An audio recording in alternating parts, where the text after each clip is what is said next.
नाज़रीन आपको आगाह करें विहाड़ी से, जहां हमारे ब्यूरो चीफ मोहम्मद अबू बकर खान बलोच के मुताबिक जिला विहाड़ी में पुलिस कांस्टेबल्स की तरक्की के लिए B1 के इम्तहान का इनेकाद किया गया। पेपर ए में कामयाब होने वाले 68 उम्मीदवारों को महकमाना तरक्की के पेपर बी में शामिल किया गया। इम्तिहान में lady police, elite force, traffic और पंजाब पुलिस के जवानों ने शिरकत की। मौसम के मुताबिक इम्तिहानी मरकज में तमाम तर सहूलियात और सिक्योरिटी के फुल प्रूफ इंतजाम किए गए। तमाम मराहिल की निगरानी DPO मोहम्मद तारिक अजीज और SP इन्वेस्टिगेशन बुशरा जमील ने की।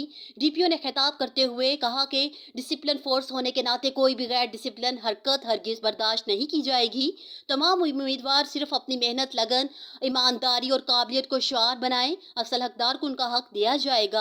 शफाकियत को मद्देनजर रखते हुए SP investigation Bushra Jameel, DSP headquarters Rubina Abbas और DSP organised crime Mian Abdurrauf ने पेपर चेकिंग के तमाम मराहिल की खुद मॉनिटरिंग की और महकमाना तरक्की के इम्तहान B1 में कामयाब होने वाले उम्मीदवारों का इंटरव्यू 28 मार्च को होगा।